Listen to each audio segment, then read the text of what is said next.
capacitance of a parallel plate capacitor in vacuum. C0 equals epsilon 0 A by D.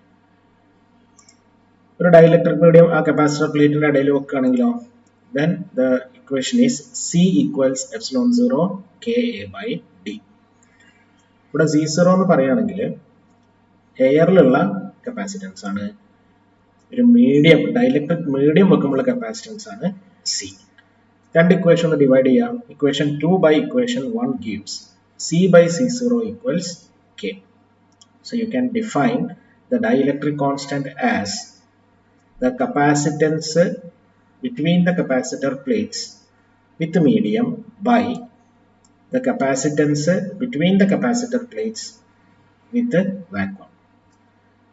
അപ്പോൾ നമ്മൾ ഇതുവരെ first ചാപ്റ്ററും second ചാപ്റ്ററിലുമായിട്ട് കേക്ക് ഡൈഇലക്ട്രിക് കോൺസ്റ്റന്റിന് 4 ഡെഫിനിഷൻസ് പഠിച്ചിട്ടുണ്ട്. 4 എണ്ണം. അപ്പോൾ ഏതൊക്കെയാണെന്ന് നോക്കുക. ഇതിൽ ആദ്യത്തേത് K equals epsilon by epsilon 0. First ചാപ്റ്ററിൽ പഠിച്ചതാണ്. രണ്ടാമത്തേത് K equals force between two charges in air by force between the two charges in medium. അതും നമ്മൾ ഫസ്റ്റ് ചാപ്റ്ററിൽ പഠിച്ചതാണ്. ഇനി മൂന്നാമത്തേത് നമ്മൾ കഴിഞ്ഞ ക്ലാസ്സിൽ ഡിസ്കസ് ചെയ്തതാണ് K equals E0 by E.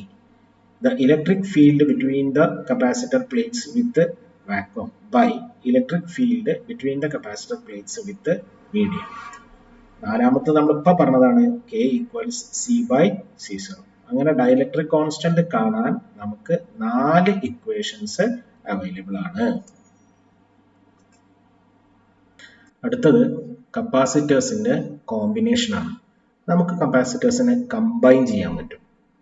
രണ്ട് രീതിയിൽ നമുക്ക് കപ്പാസിറ്റൻസിനെ കമ്പൈൻ ചെയ്യാം. ഇതിൽ ആദ്യത്തേത് സീരീസ് കോമ്പിനേഷൻ ആണ്. ഇങ്ങനെ സീരീസ് ആയിട്ട് കമ്പൈൻ ചെയ്യാൻ നോക്കുക. ഇവിടെ 3 കപ്പാസിറ്റേഴ്സ് ഉണ്ട്, C1, C2, C3.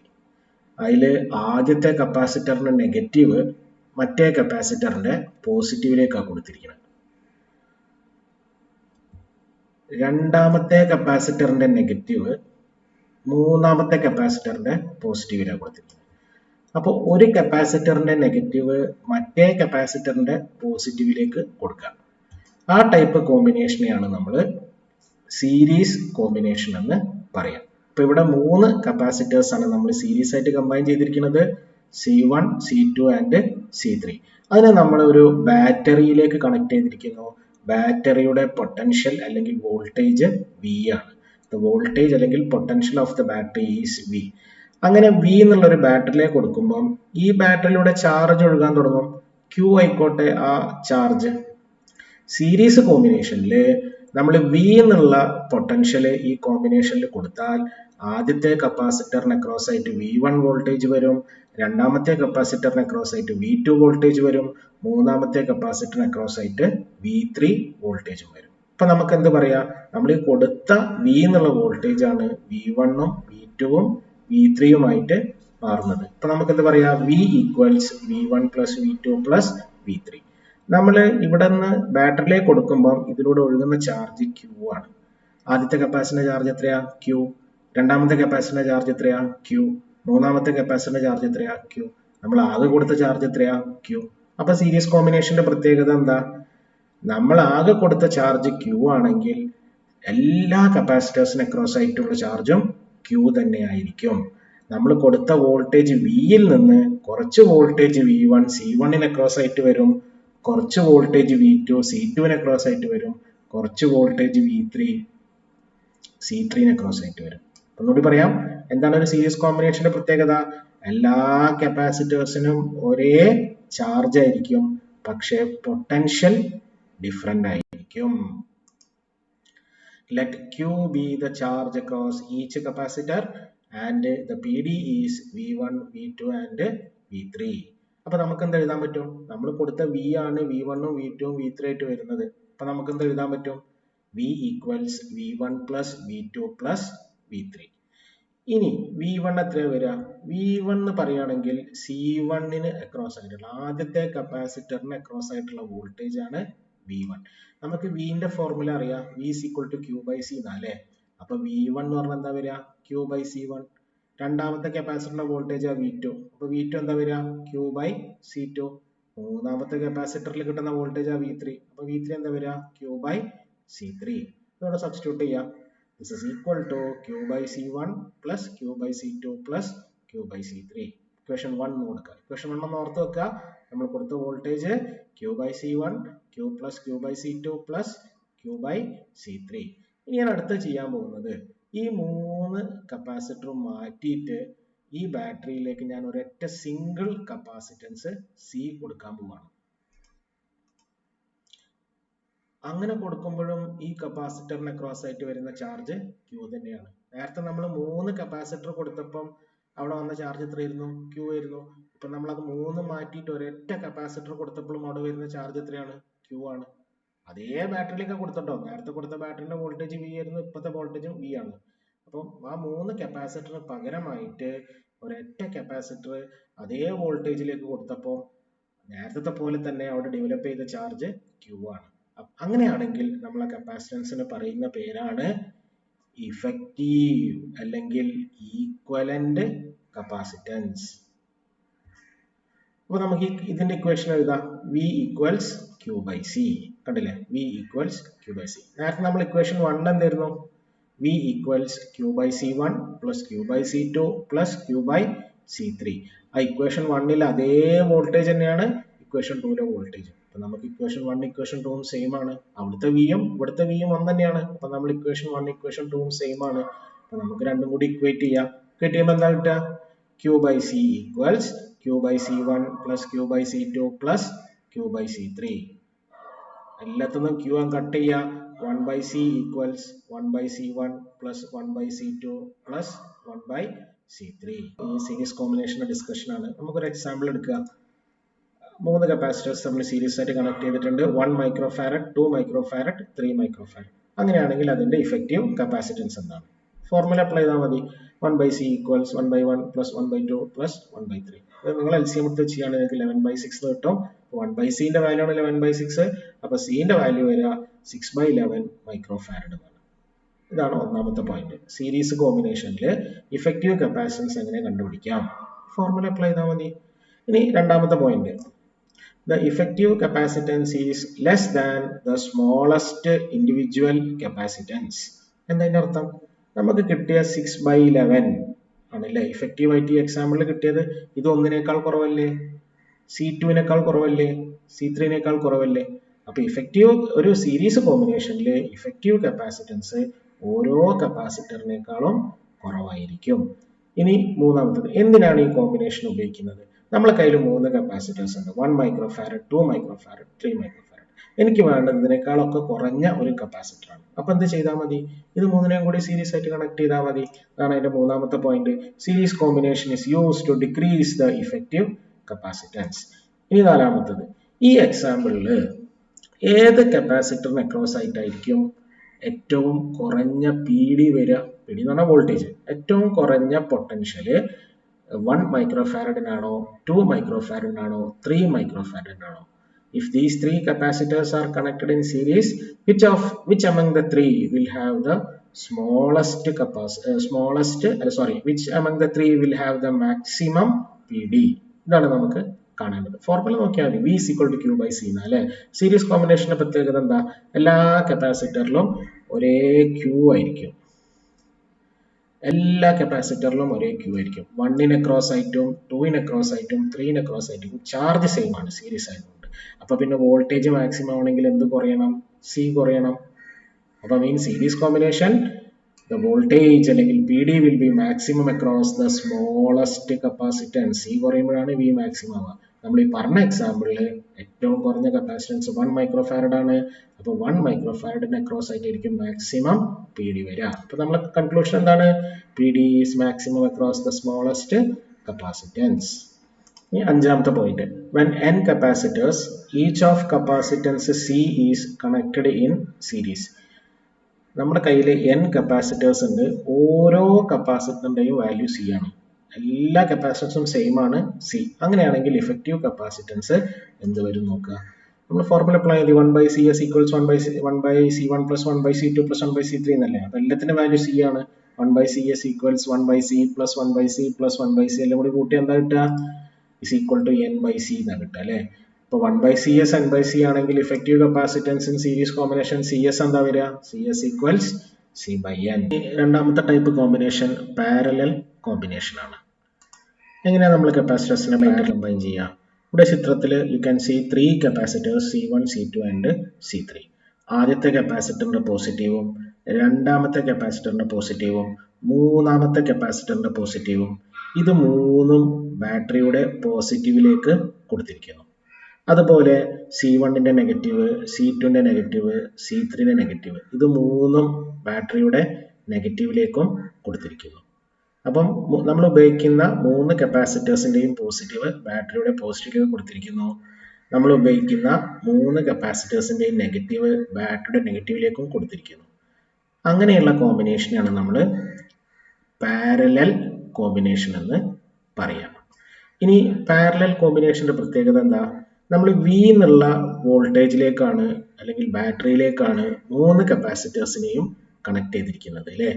ആദ്യത്തെ കപ്പാസിറ്ററിന്റെ വോൾട്ടേജ് എന്താ? V. രണ്ടാമത്തെ കപ്പാസിറ്ററിന്റെ വോൾട്ടേജ് എന്താ? V. മൂന്നാമത്തെ കപ്പാസിറ്ററിന്റെ വോൾട്ടേജ് എന്താ? V. അപ്പൊ പാരലൽ കോമ്പിനേഷനിൽ എല്ലാ കപ്പാസിറ്റേഴ്സിനും ഒരേ പൊട്ടൻഷ്യൽ ആയിരിക്കും. ഇനി ഈ ബാറ്ററിയിൽ നിന്നും ഒഴുകുന്ന ചാർജ് Q ആണ്. ആ Qവിൽ നിന്നും Q1 ചാർജ് ആദ്യത്തെ കപ്പാസിറ്ററിന് കിട്ടും, Q2 ചാർജ് രണ്ടാമത്തെ കപ്പാസിറ്ററിന് കിട്ടും, Q3 ചാർജ് മൂന്നാമത്തെ കപ്പാസിറ്ററിന് കിട്ടും. അപ്പൊ ഒരു പാരലൽ കോമ്പിനേഷന്റെ പ്രത്യേകത എന്താ? ഒരു പാരലൽ കോമ്പിനേഷനിൽ എല്ലാ കപ്പാസിറ്റേഴ്സിനും ഒരേ പൊട്ടൻഷ്യൽ ആയിരിക്കും, പക്ഷെ ചാർജ് ഡിഫറെന്റ് ആയിരിക്കും. Let Q1, Q2 and Q3 be the charge across each capacitors and V be the PD across them. അപ്പോൾ നമ്മൾ കൊടുത്ത Qവിൽ നിന്നാണ് Q1ഉം Q2ഉം Q3ഉം ആവുന്നത്. അപ്പം അതുകൊണ്ട് നമുക്ക് എന്ത് എഴുതാം? The total charge Q equals Q1. Total charge Q equals Q1 plus Q2 plus Q3. ഇനി Q1 എന്താണ്? Q1 എന്ന് പറഞ്ഞാൽ ആദ്യത്തെ കപ്പാസിറ്ററിന്റെ ചാർജ് ആണ്. Q is equal to CV എന്നാ അല്ലേ? അപ്പൊ Q1 എന്ന് പറഞ്ഞാൽ C1 into V. ഇനി Q2 എന്ന് പറഞ്ഞാലോ C2 into V. Q3 എന്ന് പറഞ്ഞാലോ C3 into V. അപ്പൊ നമുക്ക് പറയാം Q1 plus Q2 plus Q3 equals C1V plus C2V plus C3V. So you can write the total charge Q equals C1V plus C2V plus C3V. ഞാൻ equation 1 name ചെയ്തു. ഇനി ഈ 3 കപ്പാസിറ്റേഴ്സിനും പകരമായിട്ട് ഞാനൊരു സിംഗിൾ കപ്പാസിറ്ററി സർക്യൂട്ടിലേക്ക് കണക്ട് ചെയ്യാൻ പോവാണ്. അതായത് അതേ ബാറ്ററിയിലേക്ക് സെയിം പൊട്ടൻഷ്യൽ വിയിലേക്ക് ഒരൊറ്റ സിംഗിൾ കപ്പാസിറ്റൻസ് ഞാൻ കണക്ട് ചെയ്യാൻ പോവാ. സെയിം പൊട്ടൻഷ്യൽ ആട്ടോ, ഈ പൊട്ടൻഷ്യൽ തന്നെയാണ് ഇതും, സെയിം ബാറ്ററിയാണ്. അപ്പൊ ഇവിടെ നമുക്ക് കിട്ടിയ ചാർജ് Q ആയിരുന്നു, ഇവിടെയും നമുക്ക് കിട്ടുന്ന ചാർജ് Q ആണ്. അപ്പൊ ഈ 3 കപ്പാസിറ്ററിനും പകരമായിട്ട് നമുക്ക് ഈ സിംഗിൾ കപ്പാസിറ്റൻസ് ഉപയോഗിക്കാം. അതിന് പറയുന്ന പേരാണ് ഇഫക്റ്റീവ് അല്ലെങ്കിൽ ഈക്വലന്റ് കപ്പാസിറ്റൻസ്. ഇഫക്റ്റീവ് അല്ലെങ്കിൽ ഈക്വലന്റ് കപ്പാസിറ്റൻസ്. ഇവിടെ നമ്മൾ ക്യൂവിന് ഇക്വേഷൻ എന്താ വരിക? ഈ ചിത്രം നോക്കിയിട്ട് ക്യൂവിന് ഇക്വേഷൻ എഴുതിയാൽ എന്താണ് വരിക? Yes, Q is equal to CV. അപ്പൊ ഇവിടെ ബാറ്ററി സെയിം ബാറ്ററിയാണ്, ഇവിടെയും സെയിം ബാറ്ററിയാണ്. ഇവിടെയുള്ള ചാർജ് Q ആണ്, ഇവിടെയുള്ള ചാർജ് Q. അപ്പൊ നമ്മൾ ഇക്വേഷൻ 1ലെ Qവും ഇക്വേഷൻ 2ലെ Qവും സെയിം ആണ്. നമുക്ക് ഇക്വേഷൻ 1നെയും 2നെയും ഇക്വേറ്റ് ചെയ്യാം. Equation 1 is equal to equation 2. അപ്പൊ നമുക്ക് എന്ത് എഴുതാം? From 1 and 2 C1V plus C2V plus C3V equals CV. എല്ലാത്തിനും V ഞാൻ കട്ട് ചെയ്ത് കളഞ്ഞാൽ എന്താ കിട്ടുക? C equal C1 plus C2 plus C3. അപ്പൊ ഒരു പാരലൽ കോമ്പിനേഷനിൽ C1, C2, C3 എന്നുള്ള കപ്പാസിറ്റേഴ്സിനെ കണക്ട് ചെയ്താൽ if 3 capacitors C1, C2 and C3 are connected in parallel, then the effective capacitance can be found by the equation C equals C1 plus C2 plus C3. ഇതാണ് ഒരു parallel കോമ്പിനേഷനിലെ effective capacitance. ഇനി നമ്മൾ ഇതിന്റെ ഒരു discussion ആണ്. അതിൽ ആദ്യത്തെ point നമ്മളൊരു എക്സാമ്പിൾ എടുക്കാം. C1 equals 1 microfarad, C2 equals 2 microfarad and C3 equals 3 microfarad are connected in parallel. അങ്ങനെയാണെങ്കിൽ ഇഫക്റ്റീവ് കപ്പാസിറ്റൻസ് എന്ത് വരുന്നു? ഫോർമുല അപ്ലൈ ചെയ്യുക. C equal C1 plus C2 plus C3 1 plus 2 plus 3 equal 6 micro farad. ഇതൊരു example ആണ്, first point. രണ്ടാമത്തെ point എന്താണ്? നമ്മളെ effective capacitance നമ്മൾ ഉപയോഗിക്കുന്ന ഓരോ കപ്പാസിറ്ററിനേക്കാളും കൂടുതലാണ്. നമ്മൾ ഇഫക്റ്റീവ് കപ്പാസിറ്റൻസ് എക്സാമ്പിൾ 6 അല്ലേ കിട്ടിയത്? C1നേക്കാളും C2നേക്കാളും C3നേക്കാളും അത് കൂടുതലാണ്. So the second point is the effective capacitance is greater than the largest capacitance. ഇനി മൂന്നാമത്തത്, എന്തിനാണ് ഈ കോമ്പിനേഷൻ ഉപയോഗിക്കുന്നത്? നിങ്ങൾക്ക് മനസ്സിലായിട്ടുണ്ടാവും. നമുക്ക് 3 കപ്പാസിറ്റർ ഉണ്ട്, 1 micro, 2 micro and 3 micro farad. നമുക്ക് വേണ്ടത് അതിനേക്കാൾ കൂടിയ കപ്പാസിറ്റൻസ് ആണ്. അപ്പൊ എന്ത് ചെയ്താൽ മതി? അതിനെ പാരലായിട്ട് കണക്ട് ചെയ്താൽ മതി. So our third point is the parallel combination increases the effective capacitance. അടുത്ത ചോദ്യം, ഈ പറഞ്ഞ എക്സാമ്പിളിൽ ഏത് കപ്പാസിറ്ററിലാണ് കൂടുതൽ ചാർജ് ഉണ്ടാവുക? C1ലാണോ C2ലാണോ C3ലാണോ കൂടുതൽ ചാർജ് സ്റ്റോർ ചെയ്യുക? ചാർജിന്റെ ഫോർമുല എഴുതിയാൽ മതി. Q equals CV. Q equals CV. നമുക്കറിയാം പാരലൽ കോമ്പിനേഷനിൽ എല്ലാ കപ്പാസിറ്റേഴ്സിനും സെയിം പൊട്ടൻഷ്യലാണ്. പാരലൽ കോമ്പിനേഷനിൽ എല്ലാ കപ്പാസിറ്റേഴ്സിനും സെയിം പൊട്ടൻഷ്യലാണ്. അപ്പൊ ചാർജ് മാക്സിമം ആവണമെങ്കിൽ എന്ത് മാക്സിമം ആയിരിക്കും? C മാക്സിമം ആയിരിക്കും. V എല്ലാത്തിലും സെയിം ആണ്. അപ്പൊ Q മാക്സിമം ആവുക കൂടുതൽ വാല്യൂ ഉള്ള കപ്പാസിറ്ററിലായിരിക്കും. നമ്മൾ ഈ പറഞ്ഞ ഈ എക്സാമ്പിളിൽ C3ക്കാണ് വാല്യൂ കൂടുതൽ. So the charge will be maximum across C3. നമ്മുടെ റിസൾട്ട് ഇതാണ്. The charge will be maximum across the largest capacitor in parallel combination. ഇനി അടുത്തത് n കപ്പാസിറ്റേഴ്സ് ഉണ്ട്, എല്ലാത്തിൻ്റെയും വാല്യൂ C ആണ്. അതിനെ നമ്മൾ പാരലായിട്ട് കണക്ട് ചെയ്തു.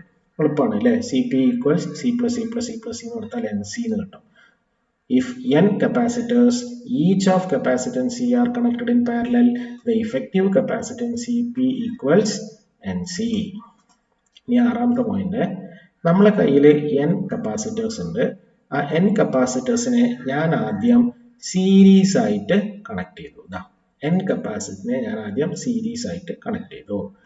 പിന്നെ ഞാൻ അതിനൊക്കെ ഊരി മാറ്റി ആ n കപ്പാസിറ്റേഴ്സിനെ പാരലൽ ആയിട്ടും കണക്ട് ചെയ്തു. അങ്ങനെയാണെങ്കിൽ CS by CP എന്ത് വരും? I am having n equal capacitors of capacitance C. എല്ലാത്തിൻ്റെ വാല്യൂ C ആണ്. I have connected them in series combination and then I connect them in parallel combination. What will be the ratio of CS and CP? അപ്പോൾ നമ്മൾ പറഞ്ഞതാണ് CS എന്ന് പറയുമ്പോൾ C by N ആണ് വരിക. അതേ കപ്പാസിറ്റേഴ്സിനെ പാരലായിട്ട് കണക്ട് ചെയ്താൽ NC എന്നാ വരിക. നമ്മളോടൊപ്പം കണ്ടു. അങ്ങനെയാണെങ്കിൽ CS by CP എന്താ വരിക? C by N by NC എന്നാ വരിക. That is equal to 1 by N square. നമ്മൾ കപ്പാസിറ്ററിനെ ഒരു ബാറ്ററിയിലേക്ക് കണക്ട് ചെയ്യും. അങ്ങനെ കണക്ട് ചെയ്യുമ്പോൾ കപ്പാസിറ്ററിന്റെ ഒരു പ്ലേറ്റിൽ നിന്നും നെഗറ്റീവ് ചാർജ് ബാറ്ററിയിലൂടെ ഒഴുകി പോസിറ്റീവ് പ്ലേറ്റിലേക്ക് എത്തും. ഈ രീതിയിലാണ് കപ്പാസിറ്റർ ചാർജ് ആവുക. അപ്പൊ അങ്ങനെ ഒരു ചാർജിനെ ട്രാൻസ്ഫർ ചെയ്യണമെങ്കിൽ we have to do some work. അതിന് വേണ്ടി ചെയ്യുന്ന വർക്ക് കപ്പാസിറ്ററിൽ ഇലക്ട്രിക്കൽ എനർജി ആയി സ്റ്റോർ ചെയ്യും. So we can say that the energy stored in a capacitor is the work done in charging the capacitor. കപ്പാസിറ്ററിനെ ചാർജ് ചെയ്യാൻ വേണ്ടി ചെയ്യുന്ന വർക്കാണ് ആ കപ്പാസിറ്ററിൽ ഇലക്ട്രിക്കൽ എനർജി ആയി സ്റ്റോർഡ് ആവുക. ഇനി അതിന്റെ എക്സ്പ്രഷൻ കണ്ടുപിടിക്കാം നമുക്ക്. We are assuming that we are having a capacitor. ആദ്യം ഞാൻ ആ കപ്പാസിറ്ററിനെ ബാറ്ററിയിലേക്ക് കണക്ട് ചെയ്തിട്ടില്ല. അപ്പൊ അതിന്റെ ചാർജ് എത്രയാ? 0. ചാർജ് ആയിട്ടില്ല. പിന്നെ ഞാൻ ബാറ്ററിയിലേക്ക് കണക്ട് ചെയ്യുമ്പോൾ ചാർജ് ഫ്ലോ ചെയ്യാൻ തുടങ്ങും. കപ്പാസിറ്റർ കുറച്ച് കഴിയുമ്പോൾ ഫുള്ളായിട്ട് ചാർജ് ആവും. ഫുള്ളായിട്ട് ചാർജ് ആകുമ്പോൾ അതിന്റെ ചാർജ് ക്യാപിറ്റൽ Q ആയിക്കോട്ടെ. അപ്പൊ നമ്മൾ പറയും we are charging the capacitor from 0 to capital Q. അതിൻ്റെ ഇടയിൽ 0 മുതൽ Q വരെ ചാർജ് ചെയ്യുന്നതിൻ്റെ ഇടയിലുള്ള ഏതെങ്കിലും ഒരു സമയം എടുക്കുക. ഏതെങ്കിലും ഒരു സമയം. ആ സമയത്ത് അതിന്റെ ചാർജ് 0 ആയിരിക്കുമോ? അല്ല. ക്യാപിറ്റൽ Q ആയിരിക്കില്ല. അതിൻ്റെ ഇടയിലുള്ള ഏതെങ്കിലും ഒരു ചാർജ് ആയിരിക്കും. ആ സമയത്തുള്ള ചാർജ് സ്മോൾ Q ആയിക്കോട്ടെ. ആ സമയത്തുള്ള ചാർജ് സ്മോൾ Q ആയിക്കോട്ടെ. ചിത്രത്തിൽ കാണുന്നത് പോലെ. അപ്പൊ നമ്മൾ കപ്പാസിറ്ററിനെ 0 മുതൽ Q വരെ ചാർജ് ചെയ്യുന്നതിന്റെ ഇടയിലുള്ള ഒരു ഇൻസ്റ്റന്റ് എടുത്തു. ആ ഇൻസ്റ്റന്റിലെ കപ്പാസിറ്റൻസിന്റെ ചാർജ് സ്മോൾ Q ആണ്. ചാർജ് ഉണ്ടെങ്കിൽ അവിടെ എന്തുണ്ടാവും? പൊട്ടൻഷ്യലും ഇലക്ട്രിക് ഫീൽഡൊക്കെ ഉണ്ടാവും. അപ്പോൾ ഈ സ്മോൾ ക്യൂ കാരണം ഈ കപ്പാസിറ്റൻസിന്റെ ഇടയിൽ ഒരു പൊട്ടൻഷ്യൽ ഉണ്ടാവും. ആ പൊട്ടൻഷ്യൽ V1 ആയിക്കോട്ടെ. V1ന്റെ ഫോർമുല എന്താ വരിക? V1 equals Q by C.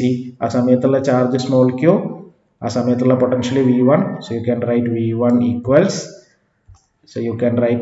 Equals Q by C. ഇനി എനിക്കൊരു അഡീഷണൽ ചാർജ് dQ ട്രാൻസ്ഫർ ചെയ്യണം ഈ കപ്പാസിറ്റൻസിലേക്ക്. ഇപ്പൊ ഇതിന്റെ ചാർജ് സ്മോൾ ക്യൂ ആണ്, എനിക്ക് കുറച്ചും കൂടി ചാർജ് dQ ട്രാൻസ്ഫർ ചെയ്യണം. അങ്ങനെ ട്രാൻസ്ഫർ ചെയ്യണമെങ്കിൽ ഞാൻ വർക്ക് ചെയ്യണം, ചാർജ് ട്രാൻസ്ഫർ ചെയ്യാൻ വർക്ക് ചെയ്യണം. അപ്പൊ ഇപ്പൊ അതിന്റെ ചാർജ് സ്മോൾ ക്യൂ ആണ്, എനിക്കൊരു അഡീഷണൽ കുറച്ചും കൂടി ചാർജ് dQ എന്നുള്ളൊരു ചെറിയ ചാർജും കൂടി എനിക്ക് കപ്പാസിറ്ററിലേക്ക് കൊടുക്കണം. അങ്ങനെ കൊടുക്കണമെങ്കിൽ ഞാൻ വർക്ക് ചെയ്യണം. എത്ര വർക്ക് ചെയ്യണം? W equals dQ into V1. ഇത് എവിടുന്ന വന്നേ? W is equal to QV എന്നാണ് ജനറൽ ഫോർമുല. എത്ര ചാർജാണ് നമ്മൾ ട്രാൻസ്ഫർ ചെയ്തത്? dQ charge. അപ്പൊ ക്യൂവിന്റെ സ്ഥാനത്ത് dQ എന്ന് എഴുതാം. ആ സമയത്തുള്ള പൊട്ടൻഷ്യൽ V എത്രയായിരുന്നു? V1. അപ്പൊ you can write the work done to transfer a small charge dQ is given by dW equals dQ into V1. ഈ V1ന്റെ വാല്യൂ സബ്സ്റ്റിറ്റ്യൂട്ട് ചെയ്യാം. V1ന്റെ വാല്യൂ Q by C എന്നാണ്. അപ്പൊ V1ന്റെ സ്ഥാനത്ത് Q by C into dQ എന്ന് കൊടുക്കുക. അപ്പൊ ചെറിയ ഒരു ചാർജ് ട്രാൻസ്ഫർ ചെയ്യാൻ ചെയ്യുന്ന വർക്ക് dW ആണ്. അങ്ങനെയാണെങ്കിൽ 0 മുതൽ ക്യാപിറ്റൽ Q വരെ വർക്ക് ചാർജിനെ ട്രാൻസ്ഫർ ചെയ്യാൻ എത്ര വർക്ക് ചെയ്യേണ്ടി വരും? 0 മുതൽ ക്യാപിറ്റൽ Q വരെ ഒരു ചാർജ് ചെയ്യാൻ കപ്പാസിറ്റർ ചാർജിന് എത്ര വർക്ക് ചെയ്യേണ്ടി വരും? ഇന്റഗ്രേറ്റ് ചെയ്യാൻ ചെറിയ ഒരു ചാർജിനെ ട്രാൻസ്ഫർ ചെയ്യുന്ന വർക്കാണ് dW. അങ്ങനെയാണെങ്കിൽ 0 മുതൽ ക്യാപിറ്റൽ Q വരെ ചാർജ് ചെയ്യാൻ എത്ര വർക്ക് ചെയ്യേണ്ടി വരും? അതിനെ ഇന്റഗ്രേറ്റ് ചെയ്യാം. Work done in charging from 0 to capital Q. W equals 0 to capital Q of Q by C dQ. ഇവിടെ ഫംഗ്ഷൻ dQ ആണ്. അപ്പൊ Q മാത്രം ഉള്ളിൽ വെച്ചാൽ മതി, 1 by C നെ പുറത്തേക്ക് കൊണ്ടുപോകാം. This is equal to 1 by C 0 to Q of Q dQ. Integral of x dx. Integral of x dx എന്ന് പറഞ്ഞാൽ x square by 2 ആണ്. അപ്പോൾ ഇവിടെ വരിക Q square by 2 എന്നാണ്. ഇവിടെ സബ്സ്റ്റിറ്റ്യൂട്ട് ചെയ്യുക, ലിമിറ്റ് കൊടുക്കുക 0 to Q. ആദ്യം Qന് അപ്പർ ലിമിറ്റ് കൊടുക്കുക, പിന്നെ Qന് ലോവർ ലിമിറ്റ് കൊടുക്കുക. അപ്പൊ നിങ്ങൾക്ക് ആൻസർ കിട്ടുക W is equal to Q square by 2C. Charge ചെയ്യാൻ വേണ്ടി നമ്മൾ ചെയ്യുന്ന വർക്കാണ് കപ്പാസിറ്ററിന്റെ എനർജി ആയിട്ട് മാറുക. So you can write the electrical energy U equals Q square by 2C. ഇലക്ട്രോസ്റ്റാറ്റിക്സിൽ എനർജി ഡിനോട്ട് ചെയ്യുക Q എന്ന ലെറ്റർ കൊണ്ടാണ്. So you can write energy U equals Q square by 2C. ഇനി നമ്മൾ Qന്റെ സ്ഥാനത്ത് CV എന്നൊന്ന് കൊടുത്തു നോക്കിയാലോ. Q is equal to CV. നമുക്ക് കിട്ടും U equals half CV square. അപ്പൊ ഇതാണ് എനർജി കാണാനുള്ള രണ്ടാമത്തെ എക്സ്പ്രഷൻ. ഇനി അതേപോലെ സിന്റെ സ്ഥാനത്ത് Q by V എന്ന് കൊടുത്തു നോക്കിയാലോ. ഈ സിന്റെ സ്ഥാനത്ത് Q by V എന്ന്. C is equal to Q by V. Then you will get U is equal to half QV. So you are having 3 expressions to find the electrical energy stored in a capacitor. ഒന്നാമത്തേത് U equals Q square by 2C, U equals half CV square, U equals half QV. ഇനി ഇത് കൂടാതെ നാലാമതൊരു മെത്തേഡും കൂടി ഉണ്ട് energy കാണാൻ വേണ്ടിയിട്ട്. Graphical മെത്തേഡാണ് QV graph. QV ഗ്രാഫിന്റെ ഷേപ്പ് എങ്ങനെയാ വരിക? അറിയാം, ഒരു കപ്പാസിറ്ററിലേക്ക് നമ്മൾ ചാർജ് കൊടുത്താൽ അവിടെ പൊട്ടൻഷ്യൽ ഉണ്ടാവും അല്ലേ? അപ്പൊ എങ്ങനെയാണ് ഷേപ്പ് വരിക? ഗ്രാഫിന്റെ നേച്ചർ എന്താ? Q proportional to V എന്നാണ്. When positive charges are given to a body, its potential increases എന്ന് പറഞ്ഞതാണ്. അപ്പോൾ Q V നമ്മുടെ റിലേഷൻ എന്ന് വെച്ചാൽ Q proportional to V ആണ്. Q proportional to V ആകുമ്പോൾ ഗ്രാഫ് വരച്ചാൽ നമുക്ക് സ്ട്രൈറ്റ് ലൈൻ ആയി കിട്ടുക. നമ്മൾ ഏരിയ അണ്ടർ ദ ഗ്രാഫ് കാണാൻ പോവാണ്. ഏരിയ അണ്ടർ ദ ഗ്രാഫ് എന്ന് പറയുമ്പോൾ ഇതല്ലേ area. This is equal to area of the triangle. That is equal to half BH, half into base into height അല്ലേ? ബേസ് Q ഉം ഹൈറ്റ് V ഉം ആണ്. We can write half QV. Half QV എന്ന് പറഞ്ഞാൽ എനർജിയാണ്, എനർജിന്റെ expression ആണ്. So you can write energy of the capacitor is equal to area under the QV graph. അപ്പോൾ നമുക്ക് QV ഗ്രാഫ് വരച്ചതിന്റെ ഏരിയ കണ്ടിട്ട് നമുക്ക് ഒരു കപ്പാസിറ്ററിന്റെ എനർജി കാണാൻ പറ്റും. അപ്പൊ ഇങ്ങനെ 4 രീതിയിൽ, 3 ഇക്വേഷൻസും ഒരു ഗ്രാഫിക്കൽ മെത്തേഡും, ഇങ്ങനെ 4 രീതിയിൽ നിങ്ങൾക്ക് കപ്പാസിറ്ററിന്റെ എനർജി കാണാൻ പറ്റും. Energy density of a parallel plate capacitor. Density എന്ന് പറഞ്ഞാൽ എന്താ? മാസ് ബൈ വോളിയം ആണ് അല്ലേ. നമ്മൾ ഡെൻസിറ്റി പഠിച്ചത് മാസ് ബൈ വോളിയം. അപ്പോൾ എനർജി ഡെൻസിറ്റി എന്തായിരിക്കും? Energy by volume. ആദ്യം നമുക്ക് കപ്പാസിറ്റൻസ് എഴുതാം. Capacitance of a parallel plate capacitor C equals epsilon 0 K A by D. Permittivity of free space, dielectric constant, area of the plate, distance between the plates. അങ്ങനെയാണെങ്കിൽ energy stored എന്താ വരിക? U equals half CV square. C ന്റെ value substitute ചെയ്യുക. Half epsilon 0 K A by D into V square. അങ്ങനെ energy density എന്താ വരിക? UD equals energy by volume. Energy density നമ്മൾ UD എന്നാണ് ഡിനോട്ട് ചെയ്യുക. Energy density equals energy by volume. എനർജിന്റെ value substitute ചെയ്യുക. Half epsilon 0 KA by D into V square. ഒരു capacitor പ്ലേറ്റുകളുടെ കപ്പാസിറ്ററിന്റെ വോളിയം എന്താ? ഏരിയ ഇൻറ്റു തിക്നെസ് ആണ്. ഏരിയ A ആണ്. പ്ലേറ്റുകൾ തമ്മിലുള്ള ഡിസ്റ്റൻസ് D യുമാണ്. അപ്പോൾ അത് സബ്സ്റ്റിറ്റ്യൂട്ട് ചെയ്യുക. നിങ്ങൾക്ക് ആൻസർ കിട്ടുക half epsilon 0 K into V square by D square. ഈ എയും ക്യാൻസൽ ആയി പോകും. V by D potential by distance എന്താ സാധനം? നമ്മൾ പഠിച്ചിട്ടുണ്ട് പൊട്ടൻഷ്യലിന്റെ formula V is equal to electric field into distance അല്ലേ. അപ്പോൾ പൊട്ടൻഷ്യൽ ബൈ ഡിസ്റ്റൻസ് എന്താ വരിക? Electric field. ഇതവിടെ സബ്സ്റ്റിറ്റ്യൂട്ട് ചെയ്യുക അടുത്ത സ്റ്റെപ്പിൽ. Energy density UD equals half epsilon 0 K into E square. Medium ഇല്ലെങ്കിലോ? മീഡിയം ഡൈലക്ട്രിക് മീഡിയം ഇല്ല, വാക്വം ആണെങ്കിൽ Kന്റെ വാല്യൂ 1 ആണ് വരിക. So you can write in vacuum UD equals half epsilon 0 E square.